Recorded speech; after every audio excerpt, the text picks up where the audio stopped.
नीति वचन के पहले अध्याय और उसके 7वें पद में लिखा है, ध्यान से सुनिएगा। यहोवा का भय मानना बुद्धि का मूल है, बुद्धि और शिक्षा को मूढ़ ही लोग तुच्छ जानते हैं। आज हम देख रहे हैं कि परमेश्वर के भय मानना बहुत जरूरी है हमारे जीवन में। पता है, जब हम परमेश्वर का भय मानते हैं तो हमारा जीवन बदलता है। किस प्रकार से परमेश्वर का भय मानना है?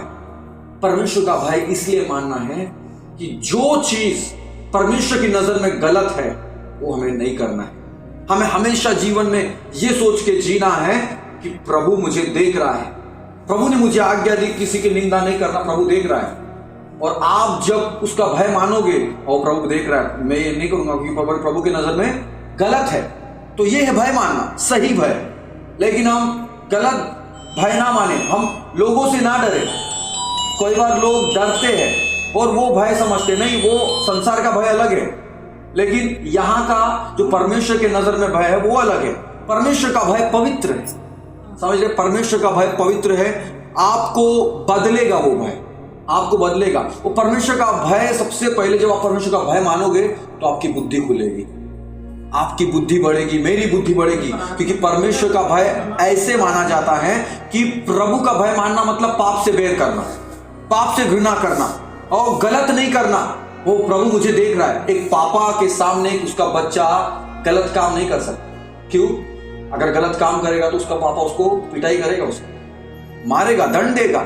वैसे ही हम अपने परमेश्वर के नजर में कुछ गलत ना करें, पाप ना करें, ताकि परमेश्वर नाराज हो जाए। और पता है, जब हम पाप करते, परमेश्वर के भय को नहीं मानते, तो जब हम गलत करते हैं तब हमको दंड मिलता है। आज कई बार हमारे जीवन में पता है हम परमेश्वर का भय नहीं मानते और जो चाहे बोलते हैं, जो चाहे करते हैं, जो जिसके साथ जाए वैसा व्यवहार करते हैं। क्यों? क्योंकि परमेश्वर का भय है ही नहीं, परमेश्वर का भय है ही नहीं। परमेश्वर का भय मानना है। अगर आप किसी व्यक्ति से बात कर रहे हो तो वहां पे भी आपको परमेश्वर का भय मान कर उसके साथ बर्ताव करना है, वैसा बर्ताव करना है। आज कई बार आपके साथ जो अच्छा बर्ताव करेगा आप भी उसके साथ अच्छा बर्ताव करेंगे। आपके साथ जो अच्छा बर्ताव नहीं किया उसके साथ क्या? उसके साथ आप गलत बर्ताव करेंगे। प्रभु ने तो ऐसा नहीं बोला। प्रभु ने, यीशु मसीह ने कहा कि अपने शत्रुओं से प्रेम करो, अपने शत्रुओं के लिए प्रार्थना करो। ये परमेश्वर की आज्ञा है। अपने पड़ोसी को अपने समान प्रेम रखो। अगर आप अपने पड़ोसी को अपने समान प्रेम नहीं रख रहे, इसका मतलब आप परमेश्वर का भय नहीं मान रहे। प्रभु यीशु मसीह ने कहा, जो मुझसे प्रेम करता है वो मेरी आज्ञा को मानता है। जो परमेश्वर से प्रेम करता है उसका भय मानता है। परमेश्वर का एक दास था यूसुफ, वो परमेश्वर का भय मानता था और उसके सामने बहुत बड़ी एक चुनौती आ गई थी। उसके सामने ऐसा पाप आया था जिसके वजह से उसकी जिंदगी खराब हो सकती थी। शैतान आपके जीवन में कई बार पाप को लाता है, ऐसी समस्याओं को लाएगा, ऐसी परीक्षाएं लाएगा कि आप उसमें गिर जाए और आप परमेश्वर के ओर से, परमेश्वर की तरफ से फिर आप पर दंड आएगा।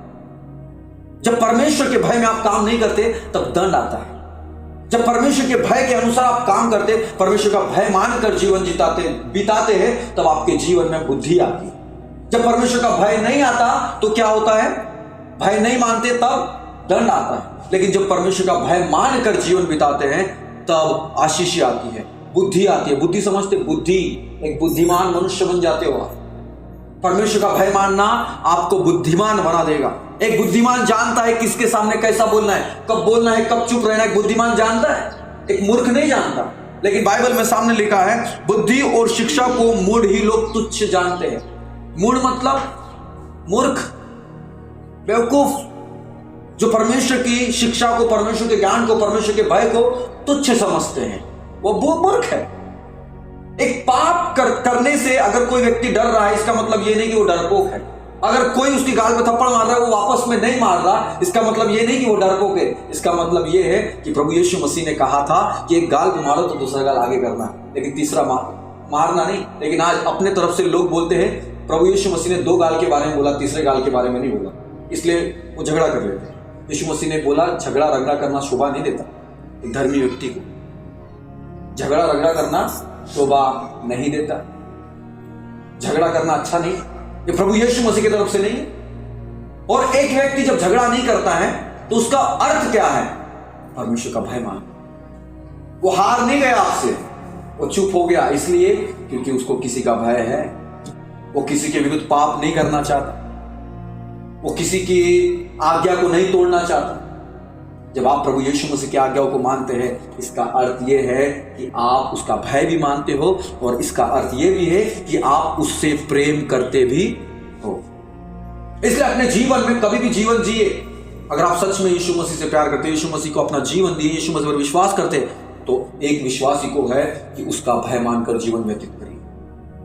जिस पाप की वजह से दंड आपके जीवन में आता है, कई बार बीमारी आती है दंड की वजह से, और कई बार अलग अलग परिस्थितियां आती है आपके भय ना मानने की वजह से।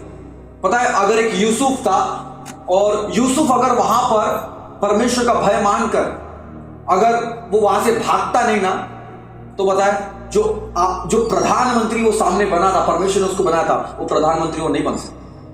अगर वहां पे वो पाप कर लेता, अब कहानी बताओ तो कहानी इस प्रकार है, एक सेनापति होता है और सेनापति के घर में यूसुफ, परमेश्वर के दास भाई यूसुफ पूरा लेन देन का कारोबार संभालता है, उसका लेन देन सब कुछ, और उसके घर पे पूरा खर्चा वर्चा वही देखता है। तो उसको वो नियुक्त करता है कि पूरा रखवाली कर मेरे घर की, और उसके घर में उसकी पत्नी भी होती है। और उसका पति चला जाता है जो यूसुफ का स्वामी रहता है, जिसने उसको काम पे रखा था। उसकी पत्नी को यूसुफ बहुत पसंद रहता है। शैतान उसकी पत्नी में, उस पत्नी का पोतीपर की पत्नी होती है वो, उसके अंदर शैतान डालता है, और वो यूसुफ के पास आती है, बोलती है चल मेरे साथ। और परमेश्वर का भय मानने वाला वो व्यक्ति रहता है यूसुफ, और वो बोलता है क्या मैं अपने परमेश्वर की नजर में पाप करूं? अगर मैं सही पढ़ के दिखाऊं आपको बाइबल से, एग्जैक्ट पद अगर मैं आपको पढ़ के दिखाऊं, तो ये आपको मिलेगा उत्पत्ति में मिलेगा। उत्पत्ति उसका 39 अध्याय और 9 पद। इस घर में मुझसे बड़ा कोई नहीं, यूसुफ बोल रहा है, और उसने तुझे छोड़ जो उसकी पत्नी है मुझसे कुछ नहीं रख छोड़ा, इसलिए भला मैं ऐसी बड़ी दुष्टता करके परमेश्वर का अपराधी क्यों बनूं? वो उसकी पत्नी से बोल रहा है कि इस घर में मुझसे बड़ा कोई नहीं, क्योंकि तेरे पति ने मुझे इसमें इस घर में बड़ा ठहराया है। बस उसने मुझे सब कुछ दे दिया अपने अधिकार में, सिवाय अपनी पत्नी के। तो मैं क्यों परमेश्वर के सामने ऐसा अपराध करूं? तो बोलती है चल, नहीं तो जबरदस्ती करती हो। लेकिन वो क्या करता है पता है, वहां पे वो उसका ऐसा शर्ट पकड़ के रहती है और वो वहां से भागता है। क्यों? क्योंकि वो पाप नहीं करना चाहता, वो परमेश्वर के विरोध में काम नहीं करना चाहता, वो अपराध नहीं करना चाहता था। इसलिए वो वहां से क्या किया, भाग गया। उसका कपड़ा उसकी उस पोतीपर की पत्नी के हाथ में रह गया। वहां पे वो परमेश्वर का भय मानता था, इसलिए वो पाप से भाग रहा है। क्या कर रहा है? पाप से भाग रहा है, अपराधी ठहरने से भाग गया वहां से। और भागने के बाद उसने इल्जाम लगाया उस पर कि इसने मेरा बलात्कार करने की कोशिश की, और बाद में उसको जेल में डाल दिया। लेकिन परमेश्वर ने उसको वहां पे छोड़ा नहीं, परमेश्वर ने वहां पे जेल में डाला। वहां पे वो प्रार्थना कर रहा है जेल के अंदर 3 साल तक, और 3 साल के बाद वो निकला और डायरेक्ट प्रधानमंत्री राजा ने उसको बनाया। पहले किसका स्वामी था? वो घर में सबसे बड़ा घर का अधिकार उसके पोतीपर ने सौंपा था। लेकिन जब जेल में गया, प्रभु के विरुद्ध पाप नहीं किया उसने, उसको परमेश्वर ने फिर उसके बाद, अगर सामने पढ़ेंगे, परमेश्वर ने उसको प्रधानमंत्री ठहराया, प्रधानमंत्री बनाया। क्यों? क्योंकि वो अपने परमेश्वर के सामने ईमानदार, भय मानता था, अपराध करने से डरा वो। क्यों? क्योंकि वो क्या बोल रहा है, मैं अपने परमेश्वर के नजर में क्यों दुष्टता करूं, क्यों अपराध करूं मैं? और उसको मालूम था कि उसका परमेश्वर उसको देख रहा है। वैसे ही हमारा यीशु मसीह, हमारा परमेश्वर, हमारा यहोवा ईरे, हमारा यहोवा राफा, हमारा यीशु मसीह जो हमें ठीक करता है, हमें चंगा करता है, हमें उद्धार देता है, हमें छुटकारा देता है, वो हमें देखता है। अगर आपको बाइबल में पढ़ा हो, बाइबल में लिखा है यहोवा की आंखें धर्मियों पर लगी रहती है। क्यों लगी रहती है? लेखा लेना है भाई, आप कैसा जीवन जी रहे। आप मीठा मीठा बोल रहे, लेकिन अकेले में क्या कर रहे हैं? पाप का जीवन है, पाप है तो दंड आएगा। इसलिए परमेश्वर का भय मानिए और पाप से भागिए, गलत कामों से नहीं। भैया झूठ नहीं, भैया यहाँ पे नहीं बोल सकते हम झूठ। हमारे भाई यीशु मसीह ने कहा झूठ नहीं बोल। झूठ का पिता शैतान, छोटा झूठ बड़ा झूठ कुछ नहीं होता। अगर आप झूठ बोल रहे हैं तो बाइबल में लिखा है झूठ का पिता कौन है? शैतान। यीशु मसीह ने बोला तो झूठ ना बोलना, तो किसी के घर का लालच ना करना, तो चोरी ना करना, तो अपने लिए कोई मूर्ति खोद कर ना बनाना। तो अपने परमेश्वर से अपने तन मन अपनी शक्ति अपने हर एक चीज से प्रेम करना। समझ रहे, ये सब चीजें प्रभु यीशु मसीह ने करने के लिए बोली। अगर आप ये सब नहीं करेंगे तो इसका मतलब ये कि आप परमेश्वर का भय नहीं मानते। अगर करेंगे तो इसका मतलब ये है कि आप परमेश्वर का भय मानते हैं। और जब परमेश्वर का भय मानेंगे तो आपकी बुद्धि खुलती जाएगी, आपको समझ आएगी कि आप क्या कर रहे हैं, आपको पता चलेगा कि आप कैसा जीवन जी रहे हैं। आपकी बुद्धि प्रभु खोलना शुरू कर देगा, अलग अलग क्षेत्रों में खोलेगा, घर में खोलेगा, स्कूल में खोलेगा, कारोबार में खोलेगा। प्रभु आपकी बुद्धि खोलना शुरू करेगा और बाद में बोलेंगे नहीं, पहले तो पढ़ती थी लेकिन अब समझती भी हूं, पहले तो सुनती थी लेकिन अब बूझती भी हूं, अब बूझता भी हूं। पहले तो समझ में नहीं आता था यार मुझे, लेकिन अब समझ में आ रहा है। क्यों? क्योंकि परमेश्वर का भय मानकर जीवन जी रहा हूं। और बाइबल में लिखा है, जब आप भय मानते हैं उसकी आशीषें भी है। जब एक व्यक्ति परमेश्वर का भय मानकर जीवन जीता है, उसकी आशीषें भी है। आशीषें क्या है? बाइबल में लिखा है, यहोवा के डरवैयों को किसी भली वस्तु की घटी नहीं होती, कोई भी चीज की घटी नहीं होती अगर आप परमेश्वर का भय मान रहे हैं। क्यों? कि परमेश्वर आपको देख रहा है और आप ऐसा पवित्र जीवन जी रहे हैं जो परमेश्वर को अच्छा लगता है। पता है, जब आप परमेश्वर का भय मानते हैं ना, प्रभु को अच्छा लगता है। मैं मानता हूं प्रभु को अच्छा लगता है। क्यों? क्योंकि प्रभु सोचता है ये मेरी इज्जत करता है, ये मुझसे प्रेम करता है, ये मेरा आदर करता है। इसलिए तो देख, मैं सिखाया हूं इसलिए नहीं कर रहा है पाप, मैं बोला हूं इसलिए नहीं कर रहा है गलत। अब पहले तो पता नहीं था इसलिए करता था, लेकिन अब इसको जब से पता चला है, देख कितना अच्छा जीवन जी रहा है, ये मेरी आज्ञा का पालन कर रहा है, ये सचमुच मुझसे प्रेम करता है। यीशु मसीह ने कहा, जो कहता है कि मैं तुझसे प्रेम करता हूं और आज्ञा नहीं मानता, वो झूठा है, वो झूठ बोल रहा है। अगर तुम सच में मुझसे प्रेम करते हो तो मेरी आज्ञाओं को मानोगे, यीशु मसीह ने कहा। अगर आप सचमुच आप यीशु मसीह से प्रेम करते हैं तो परमेश्वर की आज्ञाओं को मानना शुरू करना है। भय के साथ जीवन जिए, अपराध से भागिए, पाप से भागिए। पता है, ऐसा ही एक उदाहरण है दाऊद राजा का। उसने बेत्शिबा करके एक स्त्री थी, उसको नहाते हुए उसने देख लिया अपने छत के ऊपर से। राजा था, परमेश्वर ने उसको राजा बनाया, पहले चरवाहा था फिर राजा बनाया, ठीक है। लेकिन वहां पे उसने स्त्री का लालच किया, परमेश्वर का भय भूल गया, वहां पे गलती हो गई, पाप कर लिया उसने। क्या हुआ? पाप में पड़ गया। उसके बाद उसका बच्चा भी मर गया। समझ रहे?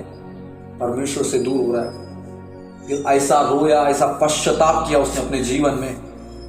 बोले, पवित्र आत्मा को मेरे जीवन से मत निकालिए परमेश्वर, अपने पवित्र आत्मा को मुझसे दूर मत करिए। वो तड़प तड़प के प्रार्थना कर रहा है, वो रो रो के प्रार्थना कर रहा है। बोले, प्रभु मत करिए, मत करिए। परमेश्वर का दंड सबके लिए समान। भले आपसे प्रभु प्यार कर रहा है, लेकिन हमारा परमेश्वर सच्चा न्यायी है। आप जैसा काम करेंगे वैसा प्रभु आपको देगा। लेकिन एक बात बताओ, परमेश्वर ने आपके और मेरे कर्म के अनुसार आपको और मुझे यहाँ पे नहीं बुलाया, वो आपको और मुझे इसलिए बुलाया क्योंकि वो आपसे और मुझसे प्यार करता है। आपके कर्म, मेरे कर्म आपको और मुझे धर्मी नहीं ठहरा सकते। हमारा यीशु मसीह आपको और मुझे धर्मी ठहरा सकता है। बस ईमानदारी से जीवन जीना, उसका भय मान के जीवन जीना है। वो जानता है हमारी कमजोरियां, वो जानता है हमारी निर्बलता। हम कई बार करते हैं लेकिन होता नहीं है, वो जानता है। लेकिन ईमानदारी से कोशिश तो करना है, भय तो मानो। और जब भय मानेंगे तो बता दो, प्रभु बुद्धि देना शुरू कर दे, और वो बुद्धि आपको उस चट्टान पे घर बांधने का दिमाग देगी कि यीशु मसीह में हमें कैसे जीना है। वो बुद्धि आपको बताएगी यीशु मसीह में कैसे बढ़ना है, कैसे प्रार्थना करना है, कैसे जीवन बिताना है, किससे दूर रहना है, क्या नहीं करना है। वो बुद्धि आपको सिखाती जाएगी। ऐसी बुद्धि प्रभु आपको देगा। लेकिन कब मिलेगी बुद्धि? बाइबल में लिखा है, जब भय मानेंगे तो बुद्धि आएगी। भय नहीं मानेंगे तो बुद्धि नहीं आएगी। आज से अपना जीवन परमेश्वर के भय में जीना शुरू करिए, भय में जीना शुरू करिए। भय मानिए, कुछ भी करने से ऐसा भी जीवन मत जिए। संसार के लोगों के लिए ये कैसा भी जीवन, यीशु मसीह पर विश्वास करने के लिए कैसा भी जीवन नहीं जी सकते। बहुत गंभीरता से जीवन जीना, भय मान के जिए, पाप से भागना है। यूसुफ भागा था, भागा तो क्या बना? प्रधानमंत्री बन गया। बाइबल में अगर पढ़ेंगे प्रधानमंत्री बना। वो दाऊद राजा के वंश से यीशु मसीह आए। समझ रहे? आशीष है बहुत सारी, प्रभु घटियों को पूरी करता है। लेकिन आप क्या भय मानते हैं? और पता है बाइबल में लिखा है, परमेश्वर के डरवैयों की ओर, ध्यान से सुनना, जो परमेश्वर का भय मानते हैं उनके चारों ओर स्वर्गदूत उसका परमेश्वर के दूत पैरा देते हैं उनकी रक्षा करने। बाइबल में लिखा है, जो परमेश्वर का भय मानने वाले व्यक्ति होते हैं, स्त्री या पुरुष, सबके लिए से स्वर्गदूत उनकी रक्षा करने के लिए प्रभु नियुक्त करते हैं, ताकि उनको कोई शैतान, दुष्ट आत्मा, कोई भी चीज से नुकसान ना पहुंचे। और जो परमेश्वर का भय मानते हैं उनको संसार का डर नहीं रहता। उनको बस वो बाद में एक बात बोलते हैं, परमेश्वर मेरी ओर है, मैं ना डरूंगा, मनुष्य मेरा क्या कर सकता। इंसान आपका कुछ नहीं, आपको पता रहेगा, क्योंकि आप जिसके हाथ में जीवन और मृत्यु उसका भय मानते हैं। इंसान के हाथ में जीवन मृत्यु नहीं है भाई, जब तक वो ना ले कोई आपके जीवन को खत्म नहीं कर सकता। हालेलुया। इसलिए परमेश्वर का भय मानना शुरू कर, भय के साथ जीवन जिए। कुछ भी करने से पहले अगर भाई गलती हो रही है, वहां पे आप आंसर नहीं दे सकते, झूठ बोलना अनिवार्य है, तो भाग जाइए। वो भाग गया वहां पे, समझ रहे कि नहीं, भाग गया यीशु वहां से, और वो कपड़ा, उस शर्ट उसके हाथ में रह गया, उस स्त्री के। इसलिए भागना है, पाप से भागना है और यीशु के पास रहना है, भय के साथ जीवन बिताना है। तब देखिए आपका जीवन प्रभु बदलना शुरू करेगा। सबसे पहले घटियों को पूरी करेगा। दूसरा, स्वर्गदूत आपकी रक्षा करेंगे, सुरक्षा देगा प्रभु, आपको नुकसान नहीं होने का, जादू टोना नहीं लगेगा, कुछ भी काला जादू कुछ भी नहीं हो सकता आपके जीवन में, क्योंकि प्रभु आपके साथ है, आपकी रक्षा कर रहे हैं। और तीसरा और सबसे महत्वपूर्ण, आपको प्रभु बुद्धि देना शुरू करेगा। समझ में आ रहा है? बुद्धि देना शुरू करेगा, कैसे जीवन जीना है, किससे दूर रहना है, किसके बचना है, ये परमेश्वर का भय है। आज से सिर्फ सुनना नहीं है, करना शुरू करिए, प्रारंभ करिए। प्रभु भय मानकर बोलूंगी, आज जो भी बोलना है उचित शब्द बोलोगी, फालतू नहीं, उचित बोलोगी। तो पता है बाइबल में लिखा, आप जो भी बोलते हैं वो लिखा जाता है, किताब लिखी जा रही है, आपके शब्दों को लिखा जा रहा है। उचित शब्द बोल जाओ, कुछ भी नहीं, निंदा करना छोड़ देना है, निंदक नहीं बनना है, डिंग मार नहीं बनना है। डिंग मार समझते हैं, खुद की बड़ाई करना चाहिए, हाँ मेरे पास ये है, समझ रहे? डिंग मारता है, डिंगे मारता है, डिंगे फेंकता, बड़ी बड़ी। लोभी नहीं बनना है, स्वार्थी नहीं बनना है, दोष लगाने वाला नहीं बनना है, समझ रहे कि नहीं? ये सब चीजों से भागना है, अधर्म से भागना है, ताकि हम एक अच्छा जीवन जी सके। पाप से भागना है, ताकि हम अच्छा जीवन जी सके। जो परमेश्वर का भय मानते वही इन सारी चीजों से भागता है। लोभ एक बहुत बेकार चीज है, स्वार्थ एक बहुत बेकार चीज है, आपको नाश कर सकते हैं, आपको मालूम भी नहीं ये पाप, समझ रहे? प्रभु यीशु मसीह ने हमसे निस्वार्थ प्रेम किया, कोई स्वार्थ नहीं था उसमें, सिर्फ ये था ये मेरी बनाई हुई सृष्टि है, मैं इससे प्यार करता, बस यही था कि उसने हमसे निस्वार्थ प्रेम किया। वैसा ही प्रेम यीशु मसीह से करना। हालेलुया। आज से जीवन में ठानिए प्रभु भय में होकर जीवन जिए। और अभी हम प्रार्थना करेंगे 5 मिनट, 2 मिनट, 3 मिनट, सब खुद के लिए प्रार्थना। प्रभु बोलिए मुझे भय मानना सीखना। क्या प्रार्थना करेंगे? मुझे आपका भय मानना सीखना, पवित्र भय मानना सीखना। प्रभु आप खुद प्रार्थना करिए खुद के लिए, मैं आपके लिए प्रार्थना करूंगा, ठीक है? हम प्रार्थना करेंगे कुछ समय। आइए अपनी आंखों को बंद